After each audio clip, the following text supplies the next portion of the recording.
Ta parole est une lampe à mes pieds, une lumière sur mon sentier. Psaume 119, verset 105. La méditation.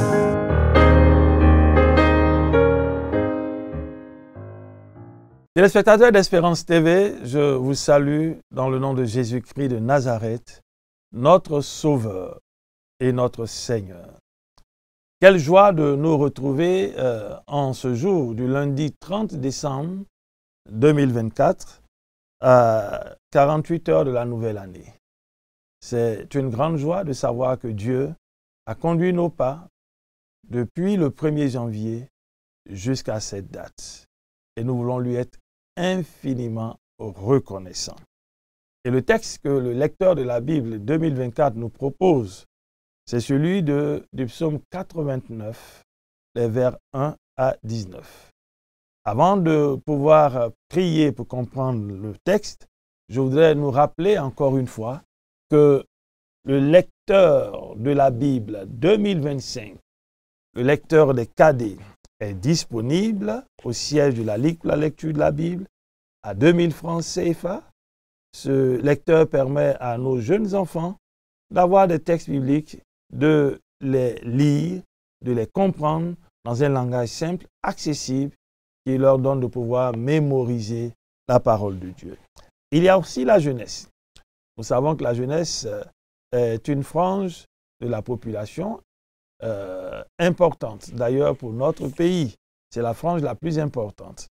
Et pour cela, la Ligue pour la lecture de la Bible met à la disposition de la jeunesse chrétienne et même de celle qui ne connaît pas Dieu, ce lecteur appelé RDV The Book.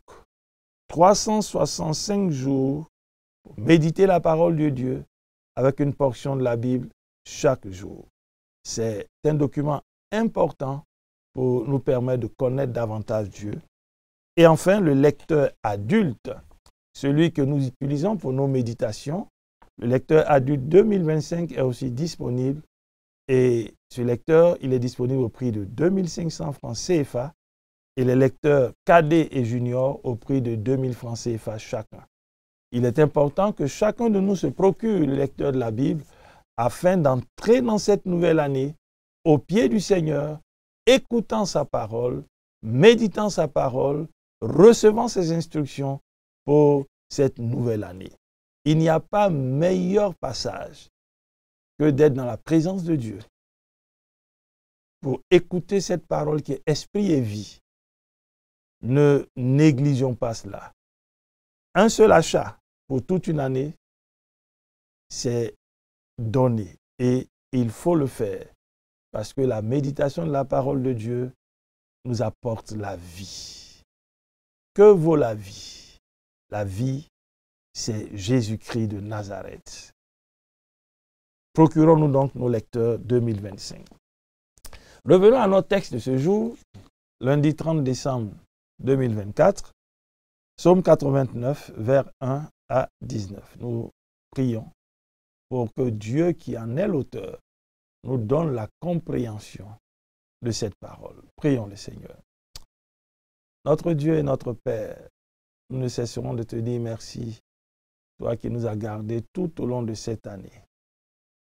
C'est toi qui couronnes l'année de ses bienfaits. Et nous l'avons expérimenté à travers ta parole.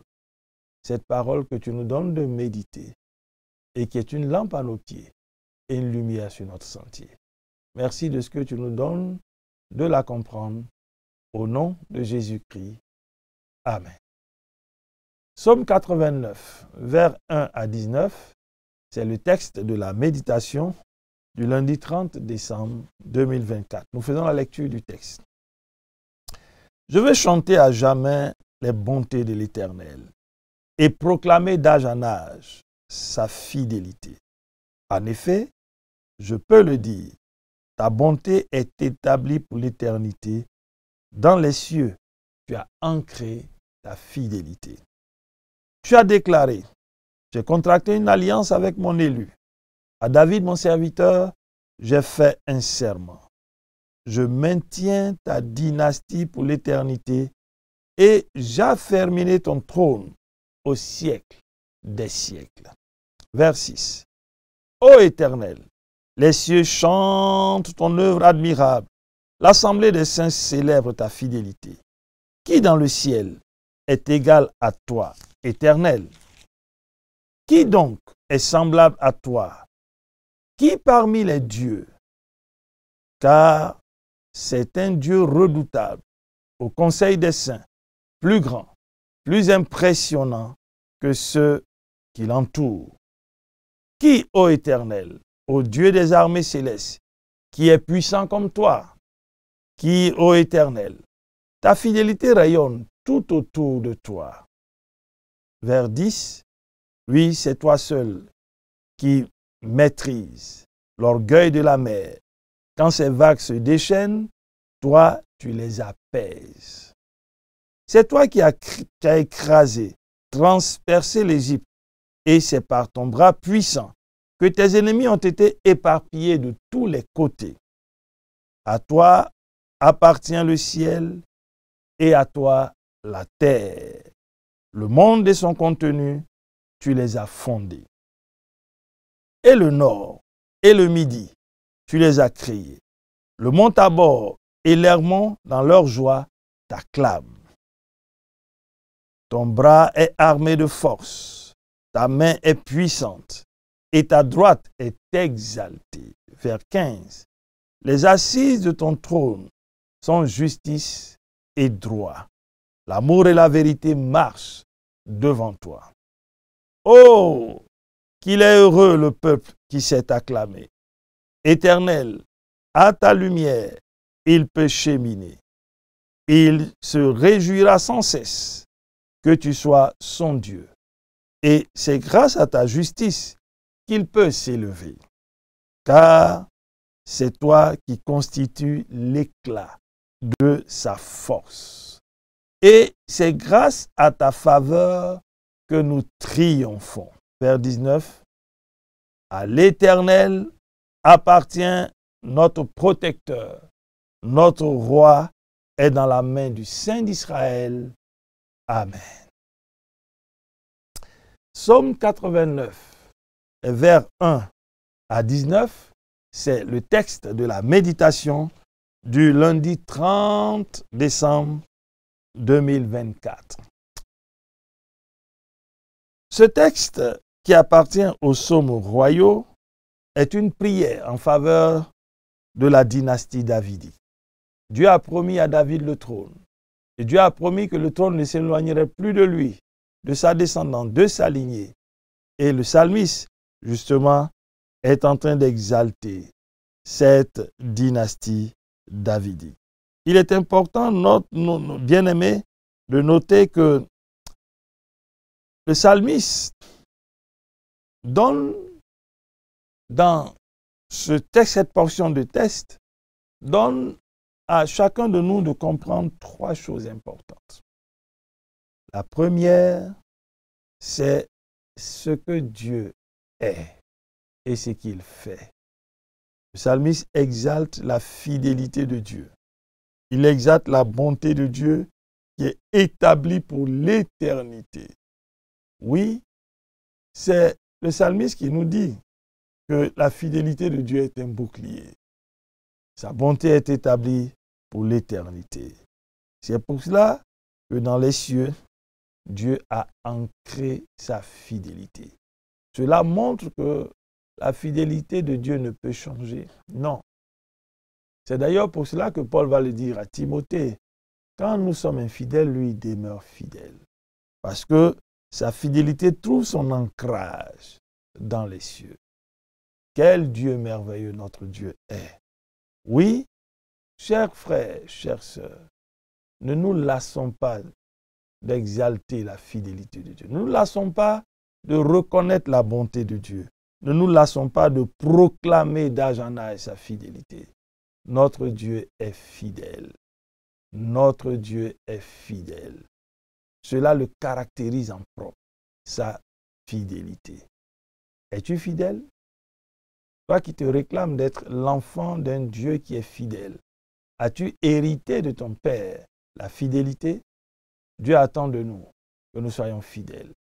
fidèle à nos engagements, fidèle à notre conjoint, fidèle à nos enfants, fidèle à notre ministère, notre service pour Dieu, fidèle à notre engagement à propager l'Évangile, fidèle donc dans la proclamation de l'Évangile, fidèle dans la méditation de la parole de Dieu. Es-tu fidèle? Ta fidélité va donner à ta crédibilité de prendre du volume et de dégager une marge de confiance auprès de ceux avec qui tu évolues.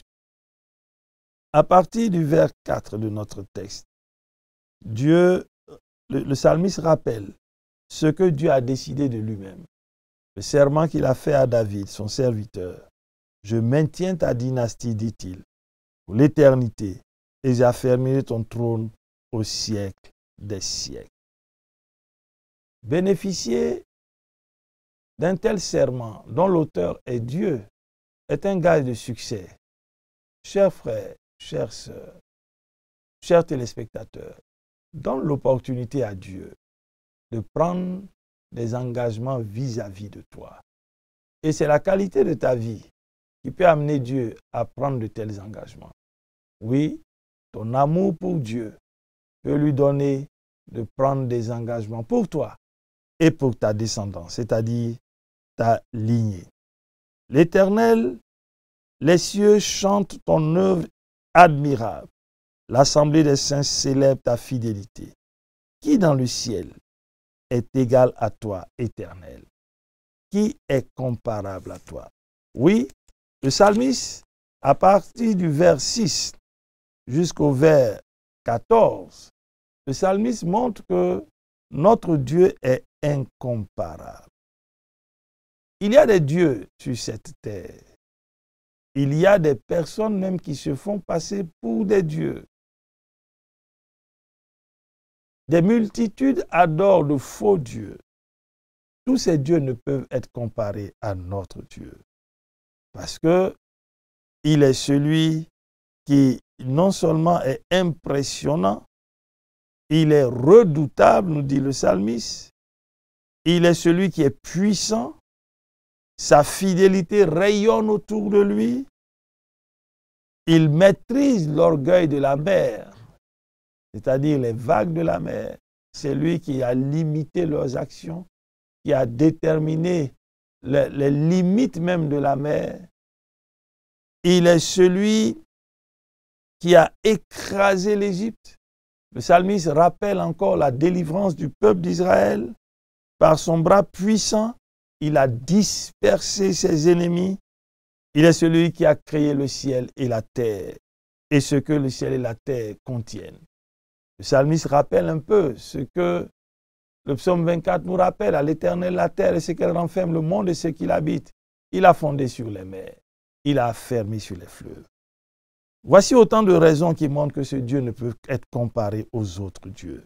Il a créé le nord, il a créé le midi, il a créé les montagnes au point où le mont Tabor et l'Hermon dans leur joie l'acclament en jouant pleinement ce pourquoi Dieu les a créés. Ces monts nous donnent d'exalter Dieu. Rappelons-nous ce que le psaume 133 dit. Oh, qu'il est doux et agréable pour des frères d'être ensemble. Pour des frères d'être ensemble. C'est là que Dieu fait descendre sa bénédiction. Et là, le psalmiste fait un rapport intéressant avec le mont Hermon. Parce que justement, à une période donnée, quand l'eau ruisselle les montagnes du mont Hermon, la fraîcheur se répand sur toute la ville. Elle descend jusqu'à nous donner de réaliser combien Dieu est bon. Chers frères, chères sœurs, le bras de l'Éternel est un bras de force. Sa main est puissante, sa droite est exaltée. Qui peut se comparer à lui? Quel autre Dieu peut se comparer à notre Dieu? Il n'y en a pas. Oui, ce sont des raisons qui justifient et qui expliquent et même qui convainquent que notre Dieu n'a pas de comparable. Les autres dieux ont des yeux, mais ils ne voient pas. Ils ont des bouches, mais ils ne parlent pas.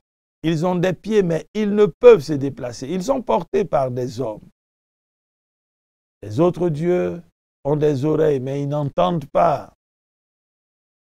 Notre Dieu est celui qui entend, il voit, il parle, il agit, et les témoignages de l'œuvre qu'il a accomplie sont des témoignages évidents. Le psalmiste nous rappelle d'ailleurs dans le psaume 93, tes témoignages sont véritables. Chers frères, chères sœurs, voici le Dieu que nous adorons, le Dieu qui a fait de nous ses enfants.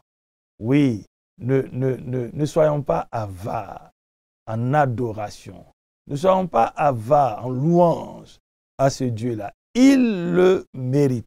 Souvenons-nous, quand Dieu a écrasé, transpercé l'Égypte, et quand son peuple a traversé la mer Rouge à pied sec, Myriam, Moïse ont exalté Dieu. Myriam a entraîné une cohorte de femmes à louer et à exalter Dieu. Et dans cette louange que nous pouvons retrouver dans Exode chapitre 15, Dieu a donné à ses enfants de prophétiser. Et ils ont donné des informations importantes sur ce qui devrait arriver. Notre Dieu n'est pas comparable. Chers frères, chères sœurs, chers téléspectateurs, alors que nous sommes en train de finir cette année 2024, regarde ce que Dieu a fait pour toi. Regarde ne serait-ce que le souffle de vie qu'il t'a prêté. Regarde les œuvres qu'il a accomplies et abonde en louange, en adoration.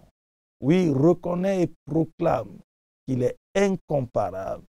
Il n'a pas de pareil.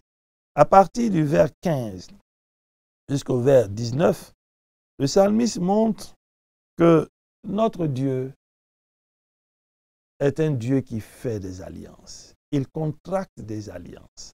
Il a fait alliance avec David. Et cette alliance, elle est bénéfique pour David et pour sa descendance. Et pour montrer qu'il est un Dieu qui est digne de confiance, il rappelle que son trône repose sur deux piliers, la justice et l'équité. Oui, les assises de ton trône sont justice et droit. Et l'amour et la vérité marchent devant lui. Dieu se présente, Dieu s'expose, Dieu se montre dans ce qu'il est et dans ce qu'il fait. Contracter une alliance avec un tel Dieu est forcément un gage de succès. Et Dieu montre qu'il a fait alliance avec son serviteur David. Et c'est grâce à sa justice qu'il peut se lever.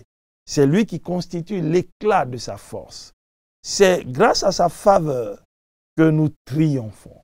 Chers frères, chères sœurs, Dieu veut nous amener à triompher en cette fin d'année en nous appuyant sur ce qui caractérise Dieu et surtout sur les piliers de son trône, justice et droiture. Es-tu juste? Es-tu droit? L'amour et la vérité marchent-ils devant toi? Dieu t'amène, même en cette fin d'année, à reconsidérer tes voies pour que lui, qui fait alliance avec nous, qui a fait alliance avec nous par Jésus-Christ, pour que lui, il puisse agir pour nous, en nous et par nous. Il n'est pas encore tard. Même en ce 30 décembre 2023, tu peux changer de cap. Tu peux revoir ta vie. Tu peux reconsidérer tes voies parce que Dieu veut faire une alliance avec toi. Une alliance qui te sera forcément bénéfique. une alliance qui va avoir une répercussion sur ta descendance. Ne rate pas cette opportunité. Même en ce 30 décembre, la main de Dieu t'est encore tendue. Chers frères, chers téléspectateurs, chères sœurs, chers amis, le psalmiste termine cette portion de l'Écriture par ce vers. À l'Éternel appartient notre protecteur, notre roi est dans la main du Saint d'Israël. Dieu peut-il témoigner que tu es dans sa main? Dieu peut-il témoigner qu'il est ton protecteur? Donne l'opportunité à Dieu d'être ton protecteur en cette fin d'année. Donne l'opportunité à Dieu d'être ton protecteur. Reste, demeure, laisse-toi entre ses mains, entre les mains du Saint d'Israël. Entre ses mains, c'est la sécurité, c'est la tranquillité, c'est la paix. Et c'est ce que Dieu veut pour toi, cher ami. Toi qui prends le temps d'écouter cette parole. Dieu veut que tu te laisses entre ses mains. Et tu peux le faire en acceptant l'œuvre que son Fils a accomplie à la croix. Oui, reconsidérons nos voies, si nous sommes sur des voies qui n'honorent pas Dieu, et venons à l'Éternel. Alors que nous terminons cette méditation, je voudrais saisir cette opportunité pour vous souhaiter une bonne année 2025. Que cette fin d'année soit pour vous un moment d'intense communion avec le Père, un moment de relation intime avec le Fils, un moment d'amitié avec le Saint-Esprit. Alors, vous passerez cette fin d'année pour la nouvelle année dans la paix, dans la joie, dans la sécurité, dans la tranquillité. Et alors, votre cœur sera rempli de la joie de Dieu. Qu'il en soit ainsi pour chacun de nous. Que Dieu nous bénisse. Nous allons prier le Seigneur. Nous voulons reconnaître, notre Dieu, que ta fidélité est un bouclier. Elle est ancrée dans les cieux. Nous voulons reconnaître que ta bonté est éternelle. Nous voulons reconnaître, notre Dieu, que tu n'as pas de comparable. Tu es Dieu de toute éternité. Tu es Dieu de toute éternité. Ton trône repose sur la justice et l'équité. Nous voulons reconnaître que tu es fidèle à ton alliance. Tu nous as fait la grâce d'entrer en alliance avec toi par Jésus-Christ. Merci de ce que tu offres cette opportunité en cette fin d'année à ceux qui ne l'ont pas encore fait de le faire. Parce que tu veux faire d'eux des instruments entre tes mains, être leur protecteur. Donne-nous de nous laisser entre tes mains, toi le Saint d'Israël, toi le Dieu vivant et vrai, pour que tu deviennes notre force, notre protecteur, notre abri sûr. Honneur et gloire à toi pour l'œuvre que tu as accomplie pour chacun de nous, au nom de Jésus-Christ. Amen. Merci, chers téléspectateurs. J'ai été heureux d'être avec vous tout au long de cette année. Que Dieu vous bénisse. Nous nous retrouverons très bientôt l'année prochaine. Shalom. Shalom. Shalom. Ta parole est une lampe à mes pieds, une lumière sur mon sentier. Psaume 119, verset 105. La méditation.